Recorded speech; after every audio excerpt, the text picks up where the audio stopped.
कहानी है एक बूढ़े आदमी की। ऐसा बूढ़ा आदमी जो अपने बुढ़ापे में अपने बेटों द्वारा ठुकराए जाने पर अपने लिए 2 वक्त की रोटी तक जुटाने में कठिनाई महसूस करता है।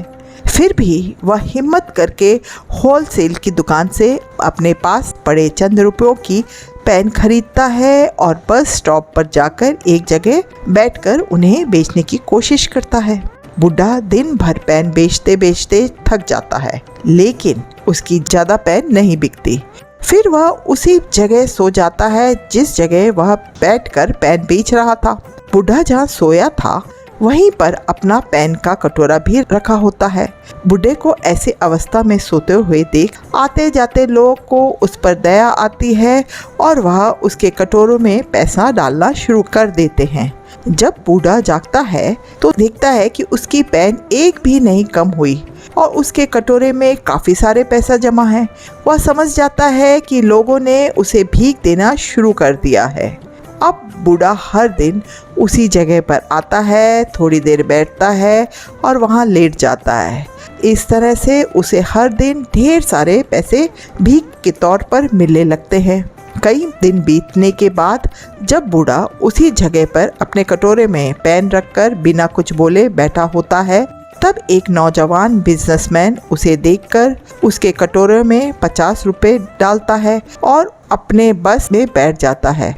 कुछ सेकंड बाद उस बिजनेसमैन को क्या सूझता है पता नहीं कि वह बस से नीचे उतरता है, उस बूढ़े के पास आता है और उस कटोरे से कुछ पेन उठाता है और उससे कहता है कि इन पेन की कुछ कीमत है और मैं आपको कीमत देकर यह पेन ले रहा हूँ। आखिर आप भी एक बिजनेसमैन हैं और मैं भी। इतना कहकर वह फिर से बस में बैठ जाता है और बस वहाँ से चली जाती है। उस नौजवान बिजनेसमैन की बातें जैसे बूढ़े के दिल में उतर जाती हैं। उसकी बातें दिन रात अब उस बूढ़े के दिमाग में घूमती रहती हैं। 2 साल बीत जाते हैं।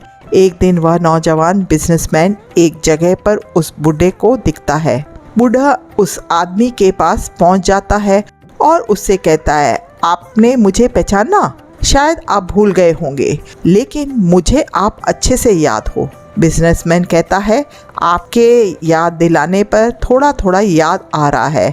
शायद आप वही बूढ़े आदमी हैं जो कभी उस बस स्टॉप पर बैठकर भीख मांगा करते थे, लेकिन आज तो आपका अंदाज ही कुछ बदला हुआ है।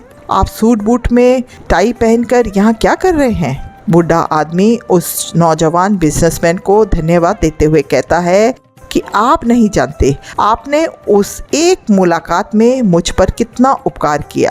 नौजवान बिजनेसमैन को कुछ समझ में नहीं आता, क्योंकि उसके हिसाब से उसने ऐसा कोई भी काम नहीं किया था जिसके लिए उसे धन्यवाद दिया जाए। बूढ़ा आदमी आगे बताते हुए कहता है, मैं आपको पूरी बात बताता हूँ। उस दिन जब आपने मुझ पर दया न दिखाते हुए अपने पैसों के बदले मेरे कटोरे से पेन उठाई और जो शब्द आपने मुझसे कहा कि पेन की भी कीमत है और आपकी तरह मैं भी एक व्यापारी हूँ, इन शब्दों ने मेरे दिल दिमाग पर आंदोलन कर दिया। उस दिन से मैं सोचने लगा कि मैं यह क्या कर रहा हूँ। मैंने ज़िंदगी भर कड़ी मेहनत करके अपना और अपने परिवार का पेट पाला था, तो फिर मैं इस उम्र में कैसे हार मान सकता हूँ। मैं उस दिन तुरंत उठा, मैंने घूम घूम कर सारे पेन बेच दिए और अगले दिन से मैंने पेन के साथ कॉपी और बुक्स भी बेचना शुरू कर दी। मैंने शुरू में 6 महीने काफ़ी मेहनत की और अपने बेचने की चीज़ें बढ़ाता गया और सिर्फ 6 महीने में मैंने स्टेशनरी की दुकान डाल दी। मेरे अंदर जो मेहनत करने की लगन आपने पैदा की थी, उसी की वजह से मैं इतने पर भी नहीं रुका।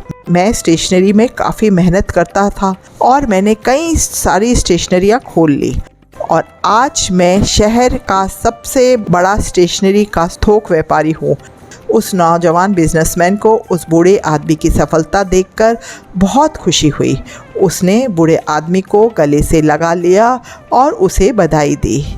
इस कहानी से हमें यह सीख मिलती है कि दुनिया क्या सोचती है इससे कुछ फ़र्क नहीं पड़ता।